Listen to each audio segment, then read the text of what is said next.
মাত্র কয়েক ঘন্টার প্রবল বৃষ্টিতে রামপথের ৩টি স্থানসহ ৫টি বড় রাস্তাও ধসে পড়েছে।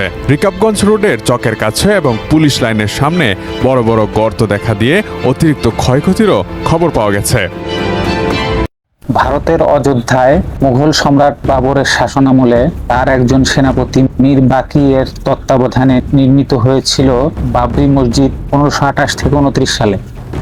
১৯৪০ সালের আগ পর্যন্ত মসজিদটি আনুষ্ঠানিকভাবে মসজিদ-ই জন্মস্থান নামে পরিচিত ছিল, কিন্তু তৎকালীন সময় থেকে হিন্দু ধর্মের প্রধান দেবতা রামের কিংবদন্তি জন্মস্থান রাম জন্মভূমির জায়গায় এটি নির্মিত হয়েছে বলে হিন্দু ধর্মাবলম্বীরা দাবি করে আসছিল। এর প্রেক্ষিতে ১৯৯২ সালে ভারতের সংখ্যাগুরু হিন্দুরা হিন্দু জাতীয়তাবাদী জনতা দ্বারা মসজিদটি আক্রমণ করায় এবং তা ভেঙে ফেলে।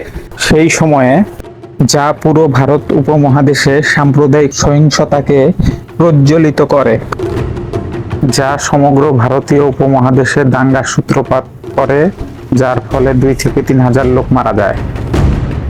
এর মূল বিপত্তি বেঁধেছিল মসজিদটি রামকোট অর্থাৎ রামের দুর্গ নামে একটি পাহাড়ে অবস্থিত হওয়ায়।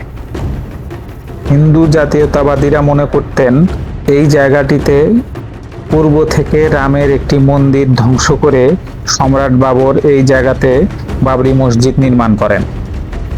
ফলে এই স্থানে মন্দিরের অস্তিত্ব একটি বিতর্কের বিষয় হয়ে দাঁড়ায়। পরবর্তীতে উভয় পক্ষের মামলার প্রেক্ষিতে এলাহাবাদ হাইকোর্টের নির্দেশে ভারতের প্রত্নতাত্ত্বিক জরিপ বিতর্কিত স্থানটিতে খনন কার্য চালায়। আদালতের সময় সীমাবদ্ধতার কারণে এই খননের সময় ছিল মাত্র ১৫ দিন। সেই জরিপে জানানো হয় মসজিদের ধ্বংসাবশেষের নিচে একটি বিশাল কাঠামোর ধ্বংসাবশেষ ছিল, যা উত্তর ভারতের মন্দিরগুলির সাথে জড়িত স্বতন্ত্র বৈশিষ্ট্যের অবশেষের ইঙ্গিত ছিল, কিন্তু কাঠামোটি ছিল এমন কোনো প্রমাণ পাওয়া যায়নি। এরপরেও ভারতীয় আদালত ও তৎকালীন নরেন্দ্র মোদী নেতৃত্বাধীন বিজেপি সরকার হিন্দু শাসন ব্যবস্থা কায়েমের লক্ষ্যে ও রাজনৈতিক ক্যারিয়ার প্রতিষ্ঠার লক্ষ্যে সেই স্থানে রাম মন্দির প্রতিষ্ঠার নির্দেশ দেন। পরবর্তীতে আপিল হলে ২০১০ সালের সেপ্টেম্বরে এলাহাবাদ হাইকোর্ট এই দাবিকে বহাল রাখে যে মসজিদটি রামের জন্মস্থান বলে বিশ্বাস করা জায়গায় নির্মিত হয়েছিল। এই রায়ের উপর ভিত্তি করে পরবর্তীকালে স্বপক্ষের দ্বারা সুপ্রিম কোর্টে আপিল করা হয়।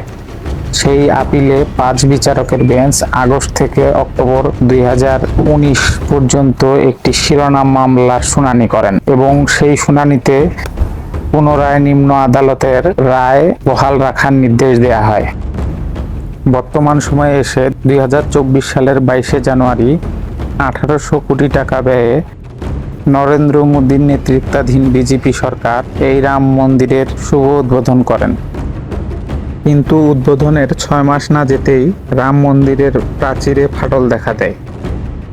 এই ফাটল সম্পর্কে ওই মন্দিরের পুরোহিত জানান, इस पर ध्यान देना चाहिए कि जो बना है उसमें कौन सी कमी रह गई है जिसके कारण से पानी चुई रहा है।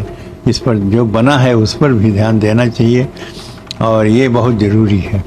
এখন ভারতীয় হিন্দু সম্প্রদায় সহ জনমনে প্রশ্ন জন্ম নিয়েছে, তবে কি সর্বপ্রথম বাবরি মসজিদ ভাঙ্গা শিবসেনা বালবীর সিং ও তার বন্ধু যোগেন্দ্রর মুসলিম হওয়ার মতো রাম মন্দিরও কি তেমনি কোনো পরিণতির দিকে এগোচ্ছে?